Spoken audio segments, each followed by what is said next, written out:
é a análise de textos motivadores.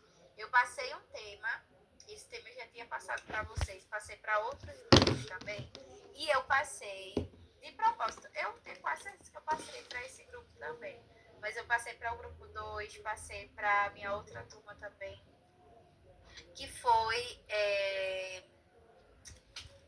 Ai, minha gente, agora fugiu da minha mente. Abuso sexual, mas eu passei a exploração sexual infantil. E aí são temas muito próximos, né? Exploração sexual infantil e abuso sexual infantil. Nos textos motivadores falava sobre a diferença de exploração e abuso, né? Deixava claro que era exploração sexual infantil. Porém, poucos alunos fazem uso dos textos motivadores. E às vezes a gente olha para o tema e pensa, o tema é fácil, eu conheço esse tema, já tenho conhecimento suficiente para desenvolver esse tema. E aí a gente vai desenvolvendo e jura que está colocando ali as informações importantes, mas às vezes tem uma tangência ao tema.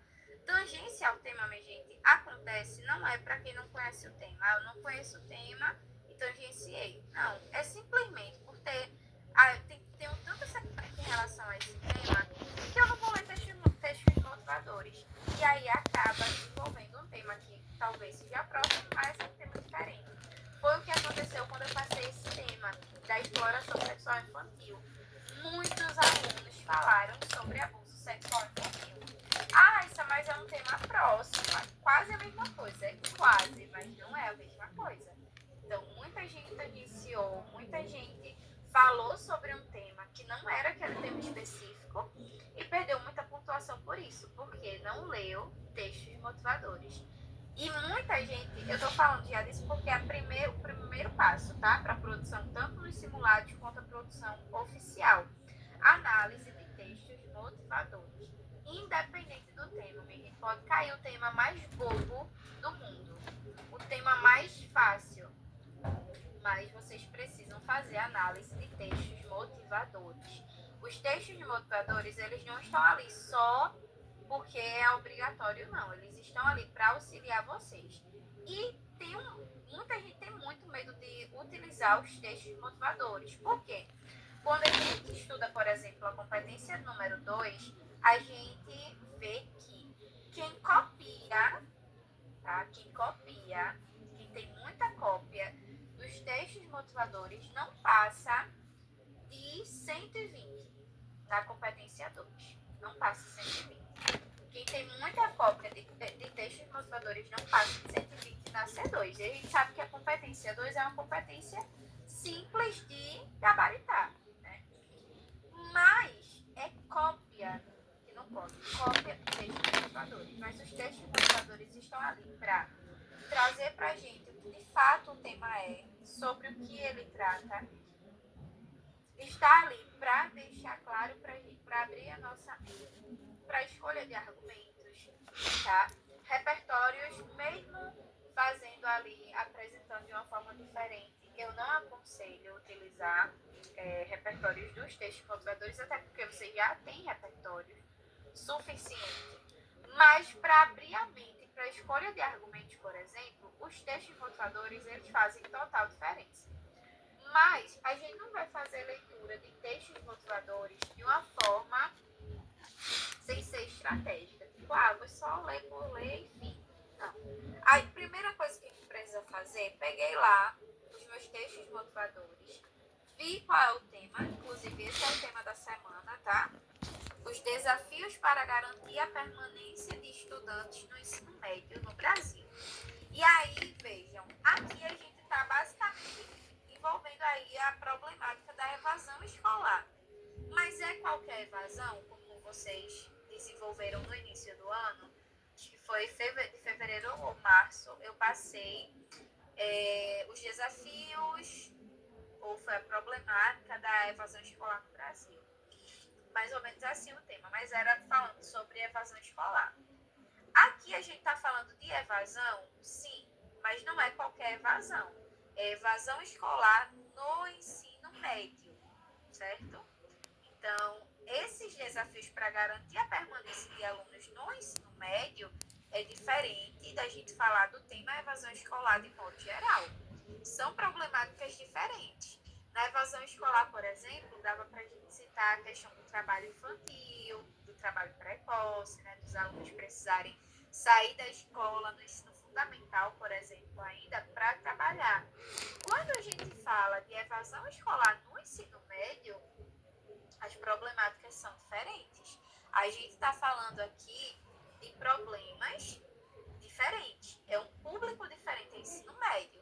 Então, aqui a gente consegue falar, por exemplo, de gravidez na adolescência, que é muito comum na evasão escolar no ensino médio. A gente consegue falar sobre a questão da necessidade de trabalho, mas a gente precisa aqui analisar de perto, né, os textos motivadores para saber do que se trata esses desafios e até para abrir a nossa mente. Eu não vou ler o texto motivador completo com vocês para não ficar uma leitura cansativa, mas eu vou resumir. Aqui no texto 1, no início, vem falando sobre algumas causas do abandono escolar, vem falando sobre a quantidade de alunos que vem saindo, a idade que eles geralmente saem, enfim, a desmotivação e falando que é necessário criar soluções para isso. Depois, o texto de número 1 vem falando casos claros dessa necessidade da saída da escola, do ensino médio. E aí vem falando sobre acesso limitado, e aí fala sobre a questão, por exemplo, de falta de vagas em algumas escolas, que na maioria das vezes é próxima à residência do aluno. E aí, se ele não está em escola próxima, ele precisa de transporte público, e às vezes esses transportes públicos são demorados ou nem existem ou nem tem. Então, acesso limitado, necessidade especial. Então, alunos com necessidades especiais, muitas das vezes também saem das escolas porque não tem ali um investimento de forma que esse ensino se torne acessível para ele. Por exemplo, escolas que não têm rampas de acesso, escolas que não têm profissionais, né, com um atendimento especial para esses alunos com necessidades especiais. Tem gravidez e maternidade, então a gravidez na adolescência também é outro motivo que muitos alunos saem da escola. Atividades ilegais, uso de drogas, por exemplo, e pobreza. Quando a gente lê esses textos motivadores, na verdade a gente só lê o texto número 1 por enquanto, só o texto número 1. Lendo até aqui, vocês já pensaram em argumentos para esse tema? Me digam aí, sim ou não? Lendo só esse texto número 1, que a gente analisou agora. Um por vez. Darley assim. Quem mais? Duda, sim. Kaellen já colocou aí negligência estatal. Boa. Manu, negligência estatal funciona para tudo. Sem dúvida. E aí, que mais? Clarice, desigualdade. Boa. Vejam só. Quando a gente olha para o tema, como vocês estudaram este temático, desigualdade regional. Boa, Débora. Como vocês estudaram eixos temáticos, eu tenho certeza que quando vocês olharam e perceberam que o tema envolvia o eixo educação, e olhando para o tema, só de olhar para o tema, vocês pensaram em negligência estatal e desigualdade social, né? Porque a gente estudou, a gente viu que são argumentos muito estratégicos para o eixo educação. Porém, quando a gente lê os textos motivadores, a gente não só abre a mente para a escolha do argumento, como também lacuna educacional, falha na educação também cabe, Manu, principalmente na falta de profissionais adequados. Quando a gente fala, por exemplo, da necessidade especial, caberia super aí. E aí, lendo o texto motivador, na verdade, a gente abre a nossa mente não só para a escolha do argumento, mas até para o raciocínio lógico de argumentação, até para explicar o porquê desse argumento ser causador do tema. Exemplo, quando eu olhei para cá, para essa questão da pobreza, eu pensei em desigualdade social, que já era uma escolha independente, eu queria esse argumento para o eixo educação, desigualdade social. Quando eu olhei para acesso limitado, eu já pensei em negligência estatal, certo? Negligência estatal. Mas aí, quando a gente vai produzir o nosso raciocínio lógico de argumentação, a gente precisa parar, pensar bastante por que aquele argumento causa o tema, quais as consequências disso. E olhando para o texto motivador, fazendo essa leitura mais ativa, a gente consegue fazer aí uma análise mais aprofundada disso. A gente consegue ver informações mais específicas que, inclusive, a gente consegue agregar no nosso raciocínio lógico de argumentação. Por exemplo, no acesso limitado, a gente pensou em negligência estatal, mas a gente já pensa em uma explicação para isso. Por que eu pensei em negligência estatal? Porque quando a gente fala de falta de vagas, quando a gente fala em falta de vagas em escolas e a gente fala de falta de transporte público, a gente está falando da culpa do Estado. Então, por que eu já posso falar dessa questão? Falta de transporte público para que esses alunos tenham acesso a escolas que são distantes. Por exemplo, Débora falou aí da desigualdade regional, a gente pode falar sobre isso. Na desigualdade social, quando a gente olha para a pobreza, a gente pensa em desigualdade social. Mas por que desigualdade social? Por que a desigualdade social causa esse tema? E nessa explicação já vem dizendo que tem alunos que não têm condições mínimas para alimentação, moradia, higiene. Então não vai ser uma prioridade para ela permanecer na escola. A prioridade é ter suas necessidades básicas. Então, além disso, a gente tem a desmotivação que é gerada por isso. Então, um aluno, por exemplo, que, primeiro, a gente tem duas abordagens aí, né? A gente vai lendo e vai abrindo a mente. Primeira abordagem para a desigualdade social, falar que os jovens, né, em vulnerabilidade social não têm condições, por exemplo para alimentação, para moradia, e eles precisam sair para trabalhar. Mas a gente tem uma segunda opção, que é a desmotivação que é gerada por isso. Um jovem que está em vulnerabilidade social, ele está na escola e ele não tem condições mínimas de alimentação, de higiene, ele não tem uma dignidade para estudar, por exemplo, acesso à energia, para fazer uma atividade de casa, ele não tem acesso à internet, não tem livros, não tem caderno. Isso gera uma desmotivação para que o aluno queira sair da escola. Então, tem duas abordagens: a desmotivação por causa dessa vulnerabilidade social e tem a segunda opção, que é a necessidade de trabalho, por não ter acesso a essas condições. Então, vocês percebem que a gente não precisou quebrar a cabeça para escolher o argumento. E ainda mais para pensar no raciocínio lógico de argumentação. Só lendo os textos motivadores. Ou melhor, só lendo o primeiro texto motivador. E eu demorei um pouquinho porque eu estou conversando com vocês. Mas se fosse só para ler 5 minutinhos, minha gente, a gente já teria lido esse primeiro texto e já tinha tido ideias muito boas para a nossa argumentação. Então, eu já sei que não ter, por exemplo, na desigualdade social, eu posso falar que é porque os jovens não têm condições mínimas de alimentação, higiene, ou até dignidade para realizar seus deveres de casa, como acesso à energia elétrica. E a consequência disso é uma desmotivação que é gerada por causa dessa desigualdade.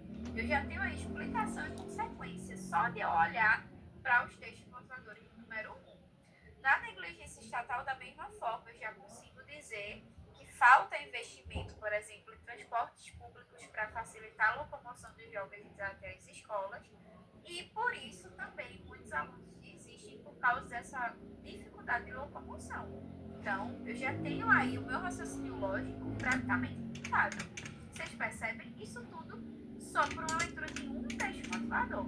Os outros textos motivadores também vão ter várias informações aí, principalmente até para a questão de solução, tá? Vem falando aqui no texto número 2, número 3, mas só na leitura do texto motivador de número 1, a gente já tem muita informação aí para o nosso projeto de texto. E aí, falando em projeto de texto, nas práticas de simulados, vocês podem ainda fazer uso da folhinha de projeto de texto tranquilamente. Mas a gente sabe que no dia do Enem, essa folhinha não vai estar com vocês. Como é que eu vou conseguir fazer projeto de texto se esse tempo todo eu estou fazendo projeto de texto nessa folha e no dia do Enem eu não vou ter essa folha? Vocês têm espaço na prova, tá? Vocês podem ir escrevendo. A prova é de vocês, fica com vocês o caderno de questão. Então não tem problema nenhum riscar o caderno de questões. Inclusive na parte dos textos motivadores. Vocês podem, do mesmo jeito que eu estou fazendo, ó. Eu faço assim o meu projeto de texto no próprio texto motivador. Quando eu quero escolher os argumentos, os repertórios, eu consigo fazer dessa forma. E aí escolhi meus argumentos, já coloquei aqui do lado mesmo do raciocínio lógico de argumentação. Argumento 1, argumento 2, já tenho o meu raciocínio lógico de argumentação aqui, coloco o repertório, isso de forma bem resumida, minha gente. Não precisa escrever o repertório não, por exemplo, vou colocar como repertório de Constituição. Um exemplo. Constituição, artigo 6º, argumento 1 e argumento 2 já coloquei, os elementos da proposta, agente, ação, meio, finalidade, detalhamento. Coloquei aqui os elementos da proposta e deixei prontinho o meu projeto de texto. Já escolhi repertório, já escolhi os argumentos, já pensei no meu raciocínio lógico de argumentação. Perfeito, já tenho meu projeto de texto aqui na minha própria folhinha de texto motivador. Agora, depois disso, o que eu preciso fazer? Eu já fiz análise de textos motivadores, eu já fiz o meu projeto de texto mais o raciocínio lógico de argumentação. Agora, eu preciso produzir o meu rascunho. Minha gente, sejam sinceros. Quem não quiser falar, não precisa falar não. Mas sejam sinceros, tá? Do grupo, quem é que faz textos motivadores? Quem não quiser falar, não tem problema. Mas quem tem a prática de fazer textos motivadores? Digam aí, sim ou não?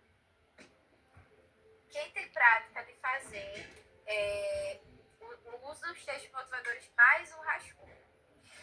Quem faz uso de rascunho? Quem produz rascunho antes da folha oficial? Clarice, Cauã, Evelyn, uma lei de um rascunho, Laila. Não consigo fazer sem rascunho, textos motivadores raramente, rascunho sempre. Letícia mais ou menos, Rafael não faz, o rascunho até vai, mas os textos. E aí, vejam só, a questão dos textos motivadores, a gente já viu a importância, rascunho depende do tema, a gente já viu a importância do uso dos textos motivadores, e o rascunho, minha gente, é importantíssimo, porque vocês podem pensar assim, isso eu não vou fazer uso de rascunho, não vou produzir rascunho no curso, porque aí eu produzo em casa, tranquila. Quando for dia do Enem eu faço o rascunho, mas em casa eu não vou fazer não, até lá não vou fazer rascunho não. Mas vocês precisam calcular o tempo de produção, vocês precisam ter a prática de vocês já estruturada como se fosse no dia do Enem. E aí é por isso que às vezes eu falo com vocês, eu dou algumas sugestões e eu até falo assim, por exemplo, eu tenho alunos que utilizam repertórios específicos para o tema nos parágrafos de desenvolvimento. E aí tem uma conexão com o argumento e eu não tiro pontuação por isso. Igual, tem uma conexão com o argumento perfeito, ficou muito boa. Mas você teria esse conhecimento, você teria esse dado específico. Se fosse no dia do Enem, se sim, perfeito, você está produzindo como se fosse no dia do Enem. Mas imaginem que eu vou fazer o Enem em novembro, e aí a minha produção semanal não está sendo de acordo com o que vai ser no dia do Enem. Eu não estou calculando o tempo. Eu faço quando dá, aí tive um tempinho, eu faço introdução. Aí tive um tempinho, faço umas pesquisas e faço desenvolvimento 1. Tive um tempinho, faço desenvolvimento 2. Tive outro. No Enem vai ser assim? Não vai. Então a gente precisa, principalmente a partir de agora, ter produções como se fosse de fato no Enem. E é por isso que eu faço os simulados com vocês, porque eu quero ter certeza de que pelo menos uma vez por mês vocês vão ter uma produção como se fosse no Enem. Então, calculando o tempo, tendo a pressão de um tempo determinado. E eu quero ver como vai ser a experiência com vocês. Mas assim, por todas as outras turmas, né? Até hoje, trabalhando com o Enem até hoje. O primeiro simulado é assim, desesperador para alguns. Isso é muito ruim com o tempo. Eu fazia e eu não tinha noção do tempo, eu nunca cronometrava o tempo. E fazer com um tempo determinado é outra coisa. Então, por isso que a gente precisa ter uma produção como se fosse no dia do Enem. Imagine que vocês estão produzindo em casa sem contar o tempo, sem produzir rascunho, e vocês, como vão enviar pela plataforma. Eu vou dar todas as instruções tudo certinho no final da aula, mas vai ser pela plataforma, viu, Dália? Eu vou, no momento do simulado, eu vou apresentar o tema a vocês, colocar o tema na plataforma e já abro a atividade. E aí vocês vão ter, eu já vou colocar na própria plataforma o tempo que vocês vão ter para enviar. Então, vocês vão ter de simulado de 7h30 às 9h30. 2 horas de produção. E aí eu vou deixar uns 10 minutinhos a mais na plataforma, porque é o tempo de vocês enviarem, né? 2 horas de produção, mais 10 minutinhos para tirar a foto e enviar. Mas vai ser assim, com tempo cronometrado certinho. E aí, se você não tem a prática de produzir o rascunho, provavelmente no dia do Enem, você não vai querer produzir também. Ou até você vai achar que não vai dar tempo, porque você estava acostumado a fazer a redação ali em torno de 1h30, bem tranquilo, 1h40, e sem produzir rascunho. E aí, o que acontece? A produção de rascunho, ela é o que vai fazer você ter a chance de errar e depois consertar. O rascunho, ele nos dá essa chance. Eu posso errar e depois consertar tranquilamente. E a gente só vai ter como fazer pré-correção, que é outro ponto importantíssimo, se a gente produzir rascunho. Eu fiz o simulado essa semana no colégio, foi muita pressão, até porque o tempo foi bem mais difícil do que eu imaginava. Cauã, por isso que eu gosto que vocês tenham esses momentos de simulado, porque é muito diferente, minha gente. Isso é com tudo na vida. A gente fazer uma produção tranquilamente no dia que a gente escolher, no momento que a gente escolher. Na escola é um caos. No momento que a gente escolher. E é outra coisa, com um tempo determinado, com tudo ali fazendo uma pressão na gente. É totalmente diferente. Por isso que a gente precisa saber lidar com a prova do Enem. Tá? Claro que sim. É triste, viu? Mas aí, pré-correção é uma coisa que eu vou tocar na tecla de hoje. Eu já falava de pré-correção, mas eu não exigia isso tanto de vocês. Mas eu vou tocar nessa tecla de pré-correção de hoje até novembro, prometo a vocês. Por quê? Ano passado, eu acho que foi uma tecla que eu deveria ter tocado mais, a questão da pré-correção. Evelyn. Ai, galera, eu fico rindo com respeito, de verdade, tá? Eu juro. E a gente teve. Brasil. Foi bom, Cauã. Eu tô indo com respeito, mas eu fico preocupada.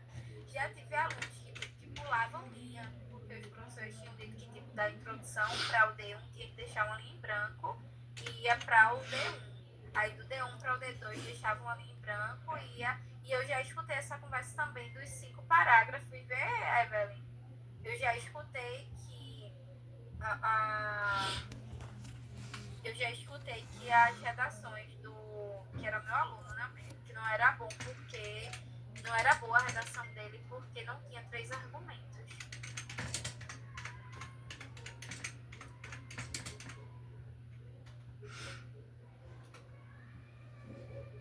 E o pior é que ela esculachava.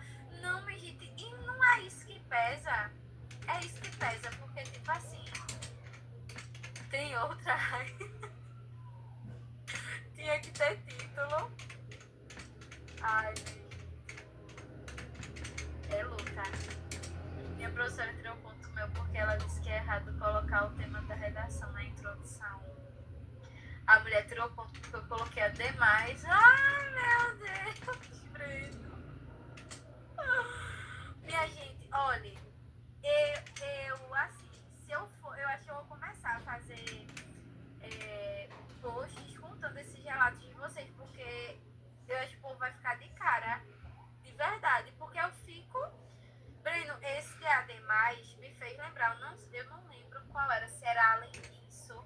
É porque às vezes a galera quer só ou cismar, não estou dizendo que é o caso dos professores de vocês, mas às vezes é uma pessoa que só quer cismar com a sua redação, porque é sua, ou porque é comigo, eu não sei. Mas já teve redações, minha gente, de dos alunos chegarem assim e falar, ô Raíssa, minha professora falou que tá errado aqui além disso, porque além disso não é um conectivo bom de usar. Minha gente, vocês sabem o que é conjunção? Conjunção é limitado na língua portuguesa, sabe? Não é infinito, não. É uma conjunção. Além disso, é conjunção, assim como a demais, assim como outro sim, assim como o i, assim como pois, assim como a vez que, visto que. É tudo conjunção própria da língua portuguesa. Então, como é que eu posso dizer a um aluno que a demais está errado, sem que é uma conjunção da língua portuguesa? Já discuti com a pessoa da sala por causa do gerúndio, que ela gritou comigo. Minha gente, eu vou ensinar uma coisa a vocês. Sabe qual é a minha arma? Minha arma é redação em nota 1000. Eu não discuto mais não com ninguém, não. Eu faço assim, porque gerúndio presta, redação nota 1000, com 1000 pontos de gerúndio. Aí, porque esse repertório, a redação nota 1000, com 1000 pontos, esse repertório. Porque manual do corretor, eu não argumento mais, não. Eu só mostro as provas. Ela tá virando uma herança cultural e me deu 620 na redação. Fiquei em paz, amor, Breno. Relaxe, respire. Aí, o que eu gosto é quando esses alunos, é uma coisa que eu acho incrível. Principalmente quando é aluno treineiro.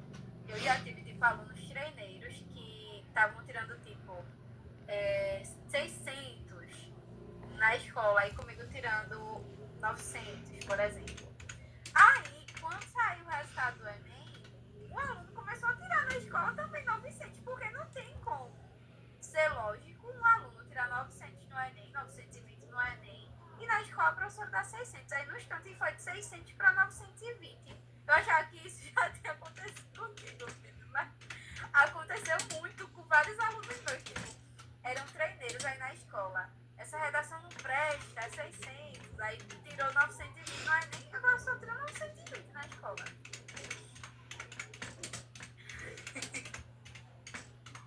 Aconteceu, engraçado. Mas, minha gente, não se preocupem. Eu tava conversando ontem com o grupo 2, né, também, sobre isso, sobre essas questões e o quanto que isso às vezes prejudica a gente. Que bom, eu gosto que a gente já tem essa maturidade de conversar, de expor e que vocês já veem, né, de tudo que eu tô apresentando a vocês, que esses comentários não têm base nenhuma. Mas eu tive alunos prejudicados por causa de comentários assim no ano passado. Débora. Eu tive muitos alunos prejudicados ano passado por causa de comentários assim, entende? E eu fico triste, mas eu também super entendo, porque não é legal. Eu mesma ficaria super constrangida. Eu tô na escola e o professor pegar a redação e dizer que redação ruim, porque teve tal repertório. Eu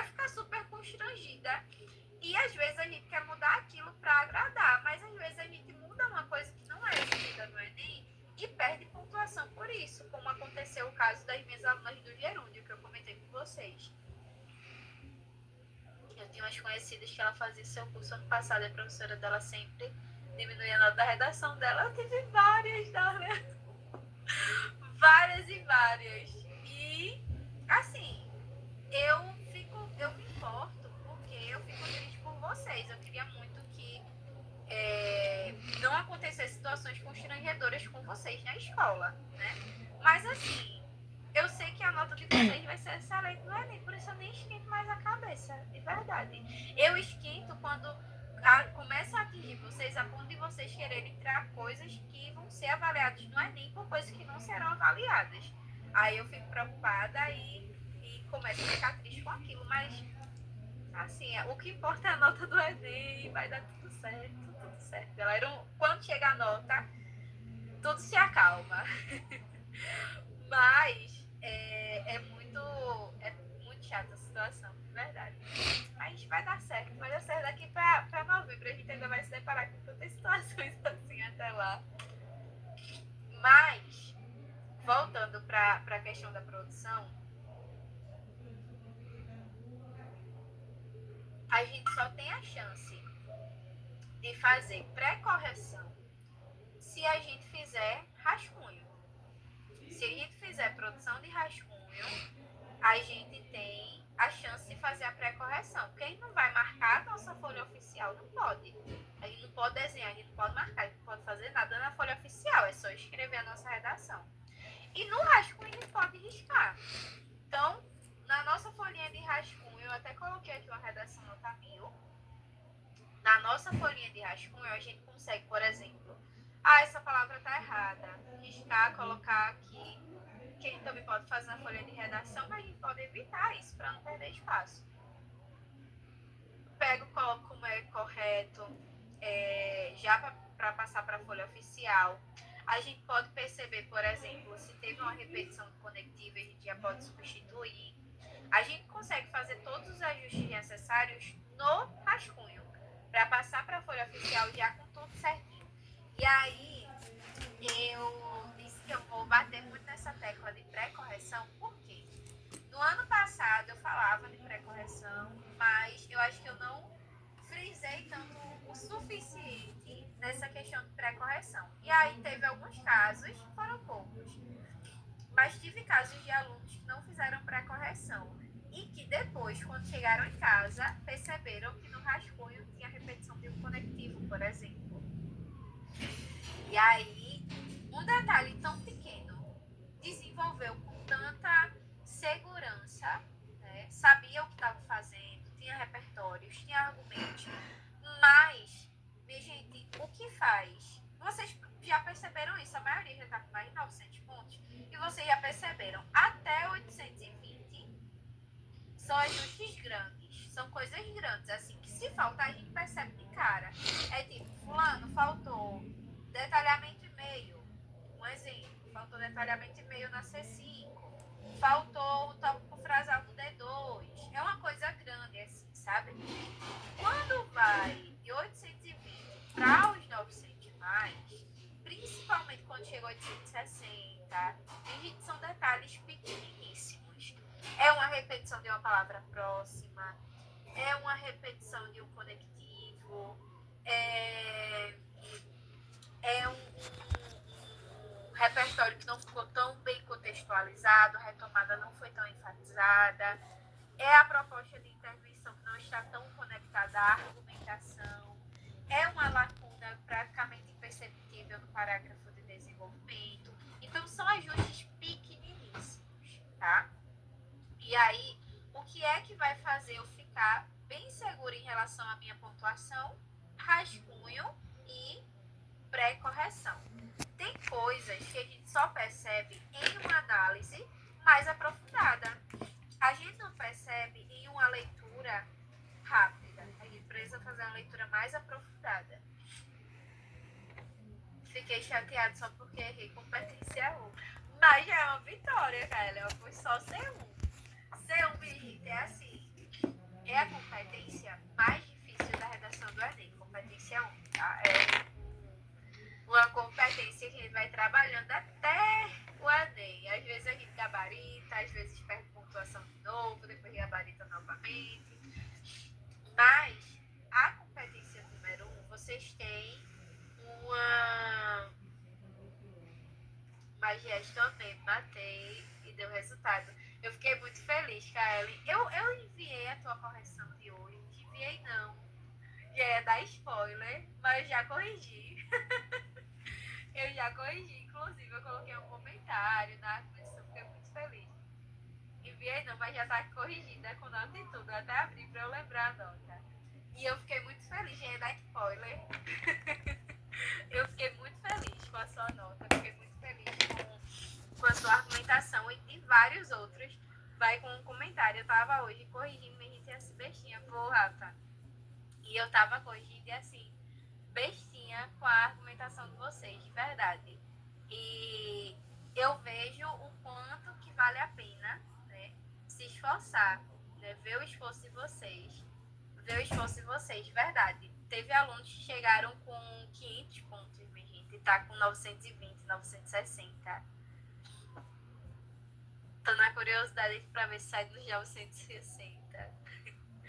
Fiquei muito, muito feliz, de verdade, com a pontuação de vocês. Mas agora é momento de aprimorar, né? Então, por isso que a gente está focando nessa questão da pré-correção. Juro que não aguento mais esse ano de Enem. Faz falta depois, mano. Eu juro. Eu juro que depois faz falta. Competência 1, 2, 3, 4 e 5. Na pré-correção, a gente vocês conseguem fazer uma pré-correção bem segura de C2, C4 e C5. Dependendo da prática, você consegue fazer uma correção segura de C3. Mas muita gente não tem tanta segurança na pré-correção de C1, mas consegue fazer uma análise. E aí, vamos lá. Na competência de número 5, vocês vão lá no rascunho, tá? Tô lá no meu rascunho, vejo o agente, ok, tá apresentado de forma clara, perfeito, detalhamento, ok, ação, ok, tenho aqui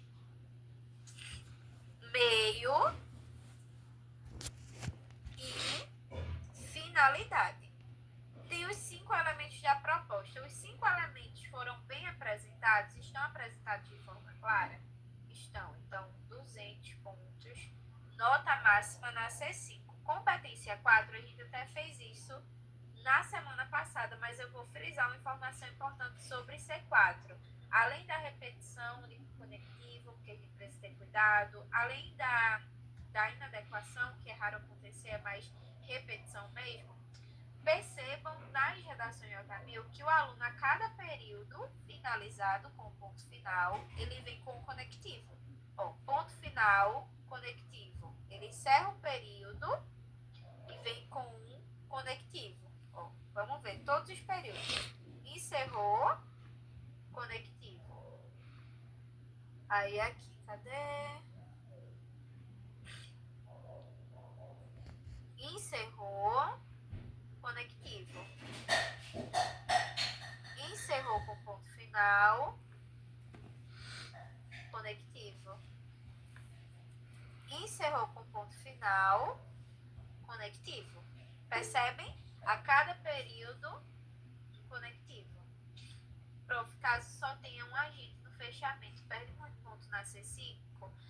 Não, Regina, na verdade você não perde pontuação na C5 por não ter 2 agentes, por exemplo. Essa questão de ter 2 agentes é para você solucionar as 2 argumentações, certo? Mas você, na competência número 5, o que vai ser avaliado é se você tem agente, ação, meio, finalidade, detalhamento. Se você não tiver solucionado os 2 argumentos, as 2 argumentações, você perde na C3, tá? Por que perde na C3? Por causa de projeto de texto, tá? Mas a C5, ela só avalia se você tem agente, Ação, meio, finalidade e detalhamento. Se você tiver os 5 elementos, cada um vale 40, é 200 em AC5. Agora, se, por exemplo, você faz uma proposta, uma única proposta, que não soluciona os 2 argumentos, você vai perder na C3, tá certo? Você perde na C3 na questão do projeto de texto, porque é visto que você abandonou um argumento. Teve um argumento que você não solucionou. Aí você perde na C3. Na C5, tendo os 5 elementos da proposta, você tem nota máxima, certo? Então é importante ter 2 agentes, principalmente quando você tem 2 argumentos muito diferentes. Por exemplo, se você fala de negligência estatal e má influência midiática, geralmente você não vai conseguir solucionar só com a proposta. É importante ter a outra para não perder na C3. Entende? Mas aí, respondendo a sua pergunta, se, por exemplo, você só tiver um agente, não necessariamente você vai perder, ou melhor, de nenhuma forma você vai perder na C5. E nem necessariamente você vai perder na C3. É somente se só com a proposta você não solucionar os 2. Certo? E aí teve 5 elementos, ok? E aí a gente vai para o D2, ó. Ponto final, conectivo, ponto final, conectivo, enfim. Em cada parte, em cada período, o aluno encerra com ponto final e inicia conectivo. Ponto final, conectivo, ponto final, conectivo, ponto final, conectivo. Então, lembrem, a cada período encerrado, inicie com o conectivo. Se for, por exemplo, foi só um período que eu não coloquei o conectivo, não afetou sua coesão, não necessariamente você vai perder a pontuação. Mas para a gente ficar mais tranquilo em relação a isso, a gente coloca a cada ponto final, inicia com o conectivo. Tá certo? C2, minha gente. 2 pontos importantes. Primeiro, vocês lembrarem da retomada dos repertórios, mas em relação a isso, para quem já tem os seus repertórios, para quem já tem prática de contextualização, que é o caso de vocês, eu fico muito tranquila em relação a isso. Raramente você vai deixar um repertório sem ser contextualizado. Mas analisem, tá? Analisem o repertório. Todos os repertórios estão bem contextualizados, perfeito. Mas outro ponto importante, que já aconteceu dentro da pontuação de vocês por conta disso. Parágrafo embrionário. Eu tive algum parágrafo embrionário? Geralmente isso acontece na conclusão para quem não produz rascunho, tá? E aí, por exemplo, a gente tá lá desenvolvendo já na folha oficial. Quando viu, só tem 3 linhas para conclusão. O que vai acontecer?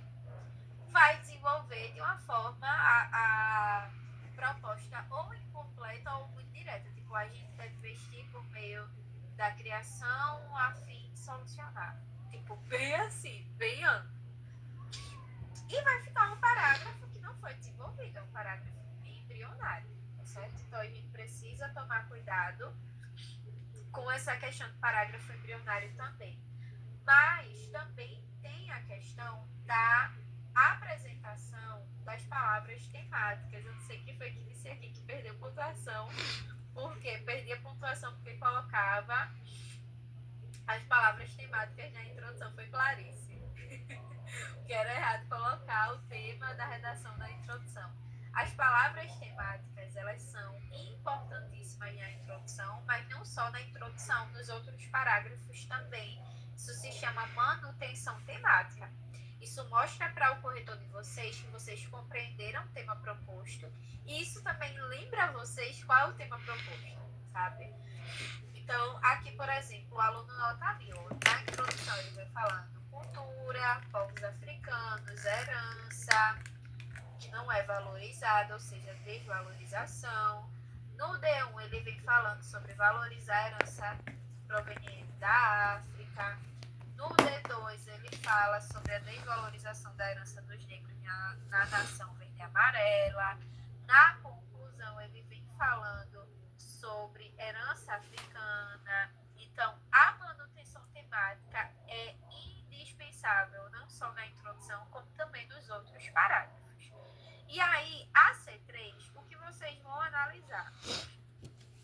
vocês basicamente vão lembrar dos 5 passos de argumentação que vocês precisam, que é explicação, ou seja, porquê, consequência, desdobramento, que é a consequência da consequência, exemplo, que geralmente a gente dá um exemplo na explicação, e desfecho. Fiz isso, tenho isso na minha argumentação, perfeito. Como aqui, ó, o aluno, ele explica, ele explicou isso tudo de forma bem clara, ó, explicou conectivo de explicação. Uma vez que explicou, vou marcar todos os passos dele, ó.